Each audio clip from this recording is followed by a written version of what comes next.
है। पहले मैं एक शेर पढ़ूंगा। ये दौलत, ये शौहरत, माननीय मुख्यमंत्री जी, ये दौलत, ये शौहरत यहीं रखी रह जाएगी। हमारी अर्थी भी वहीं से जाएगी जहां से तुम्हारी जाएगी।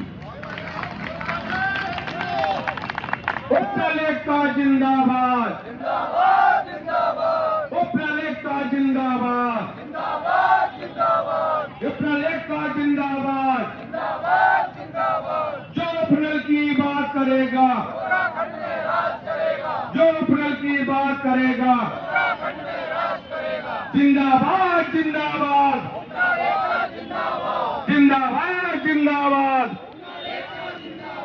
जिंदाबाद जिंदाबाद, जिंदाबाद। दामी तुमको होश पे आना होगा,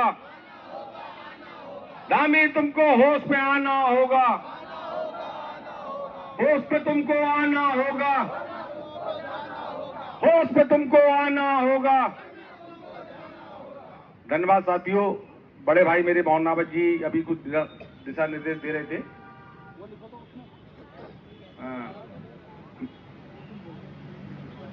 साथियों, देख रहा है ऊपर वाला, गोलजू महाराज देख रहे हैं। ये गोलजू के भक्त जो आज बैठे हैं इस धरने पर, ये माता पूर्णागिरी के भक्त हैं, ये गोलजू के भक्त हैं, ये बाबा बद्री के भक्त हैं। इनके दिल की हाय मत लो। जहां कहते हैं ना, जहां दवा काम नहीं करती वहां दुआ काम करती है। तो आप बदुआ मत लो, आप बदुआ मत लो। अगर बदुआ लेगो तो हम नहीं चाहेंगे आपके बच्चों को कुछ कहना चाहेंगे, वो भी हमारे छोटे छोटे भाई बहन हैं। साथियों, आज नहीं होगा तो फिर कभी नहीं होगा, ये मान के चलो। देखो दोस्त, अब तो अंतिम लड़ाई है। सर पे हो सकता है एक दिन बाद में उधम सिंह शहीद का नाम तो नहीं देंगे, ये कहेंगे हमारे पापा हमारे लिए लड़ते लड़ते मर गए। और एक दिल में अगर हमारे दरवाजे पे अगर यमराज पे आएगा ना, कहेंगे रुक जाओ प्रभु, थोड़ा रुक जाओ, क्योंकि अभी हमारी लड़ाई बाकी है।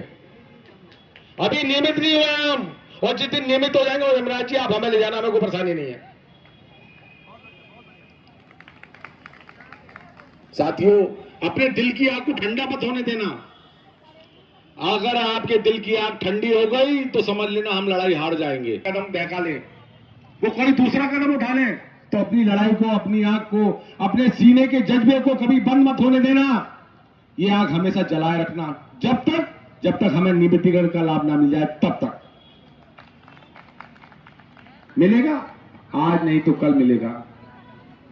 ये तो जंग अभी जारी है, ये जंग लड़ेंगे, और जब तक नहीं जीतेंगे तब तक हम चैन से नहीं बैठेंगे। अरे अभी मेरे कुछ साथी आए थे, अब नाम नहीं लूंगा, गुप्तचर, सरकार के गुप्तचर आए हुए थे कुछ, और पूछ रहे थे कि भाई आपकी तो लड़ाई बड़ा लंबी होने वाली। मैंने कहा लड़ाई तो लंबी थी और होगी।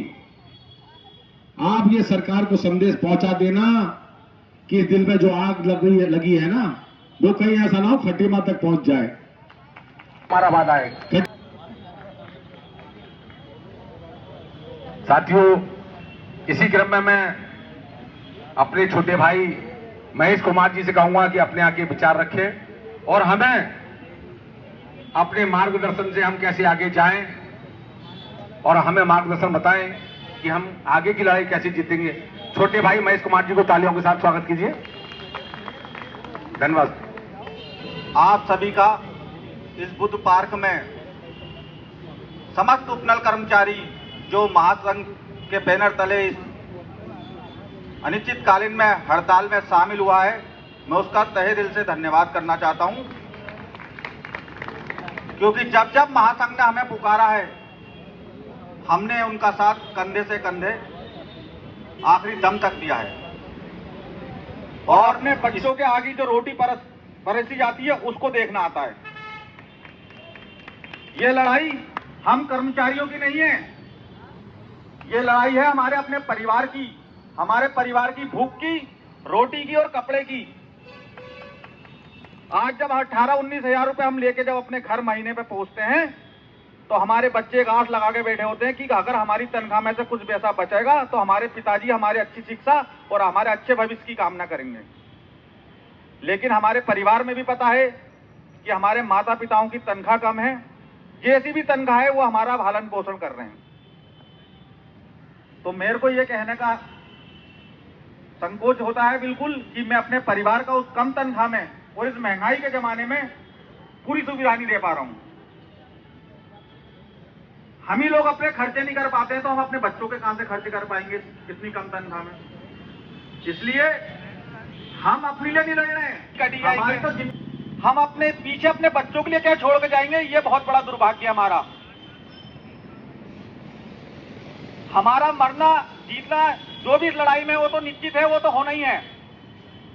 हमारा भविष्य हमने जैसी शिक्षा ली हमारे माता पिताओं ने उस जमाने में जो दी हमने ग्रहण की और आज हम इस लायक हैं, उन्होंने हमारे लिए करा है, अब हमें अपने बच्चों के लिए करना है। मैं माननीय मुख्यमंत्री जी से कहना चाहता हूं, 19,000 रुपए तो छोड़ो, आप 20-30,000 रुपए ले लो और एक महीने अपने उस घर में अपना पूरा परिवार का पालन पोषण करके दिखाइए। आजीवन में मैं इस मंच से बोलता हूं, कभी तनख्वाह नहीं लूंगा, सुसला तिवारी में फ्री में नौकरी करूंगा। आप ये 30,000 रुपए में एक महीने में अपने घर का पालन पोषण करके दिखाइए। जो शिक्षा हम अपने बच्चों को दे रहे हैं वही शिक्षा आप भी दे के दिखाइए। सरकार फुटबैक पर आ चुकी है। हम भैया ना हमने कोई रोड जाम करी है, ना कहीं हम दंगे कर रहे हैं। भगवान बुद्ध के चरणों में हम बुद्ध पार्क में बैठे हैं, वो अस्मा लगाएं या जेल भरे, हम अपने लोकतांत्रिक तरीके से हम अपनी लड़ाई लड़ लें। जहां कानून भी हमारे साथ है, हाई कोर्ट से लेकर सुप्रीम कोर्ट तक हमारे साथ लड़ाई लड़। अगर ये लोग उनसे बड़े हैं, हमारे पीछे कौन खड़ा है ये मत देखो, ये हमारे आगे कौन खड़ा है। आप लोग ये देखो, हम अपने परिवार के आगे खड़े हैं। सबको मिलेगा तो हमें भी मिलेगा, ये लक्ष्य नहीं देखना है। हमें ये देखना है हम अपने परिवार के लिए क्या लेके जाना है। 19,000 रुपए की तनख्वाह में कितने लोग हमारे बीच में ऐसे हो जाएंगे रिटायरमेंट कुछ सालों में, जो कुछ नहीं लेके जाएंगे। यहाँ 57 साल के हमारे बुजुर्ग देहरादून धरने पे बैठ सकते हो, हम तो युवा पीढ़ी है, नौजवान। माननीय हमारे मोदी जी कहते हैं युवा पीढ़ी है उत्तराखंड, युवा पीढ़ी है, युवा को रोजगार मिलेगा। मैं माननीय पीएम प्रधानमंत्री जी से कहना चाहता हूं, उन युवाओं का क्या है जो बुढ़ापे में निकल चुके हैं, उनके लिए क्या है। कहते हैं मुख्यमंत्री युवा मुख्यमंत्री। अबे 46 साल का व्यक्ति अगर युवा बन गया तो 15 साल, ये 22 साल का युवा बच्चा कहलाया जाएगा। तो ये 46 साल के मुख्यमंत्री को कह रहे हैं युवा मुख्यमंत्री है उत्तराखंड का, तो हम जो 22-25 साल के हैं, क्या हम वरिष्ठ श्रेणी में आते हैं या हम बच्चे हैं, कल पैदा हुए हैं। युवा युवा करके इन्होंने खा दिया उत्तराखंड को। हमारे वेतन वृद्धि की बात आती है तो ये लोग तो बजट नहीं, एक्ट लगाने हैं, इससे भी बड़ा कोई एक्ट हो वो भी लगा सकते हैं। हम अपनी नियाजित मांग के लिए बैठे हैं और लोकतांत्रिक तरीके से हम अपनी लड़ाई लड़ रहे हैं। हम लोग अपना तो जीवन निकाल चुके हैं, हम अपने परिवार की लड़ाई लड़ रहे हैं। इसलिए किसी को घबराने की जरूरत नहीं है। जितने लोग हैं हम बहुत हैं यहाँ, और जिनको शर्म लगेगी वो कल फिर आएंगे, आज नहीं तो कल आएंगे। उनको भी पता है कि हम आएंगे। 12 तारीख निकल गई, 30 तारीख भी निकल जाएगी, और हम तो बता रहे हैं मार्च भी निकल जाएगा सुनता तिवारी से। मार्च के बाद किसके आगे खड़े होंगे? ये बात पदों की नहीं है, ये अपना आप में खुद एडवोकेट बन जाते हो, वकील वकालत बन जाते हो। अगर इतना ज्ञान है तो वहां जाके वकालत करो। अगर इतना ज्ञान है आपके पास, वकालत करो, तो क्यों नौकरी कर रहे हो भाई? इसलिए किसी के बरगलाने में नहीं आना है कि ऐसा हो गया वैसा होगा। आप सब पढ़े लिखे लोग हो, हर विभाग में पढ़े लिखे लोग और समाज से जुड़े हुए लोग हो। आपको खुद पता है कि हमने ना यहाँ अतिक्रमण करा है, ना हमने तोड़ फोड़ करी है। भैया सरकार है, वो तो साम दाम दंड भेद सब आजमाएगी।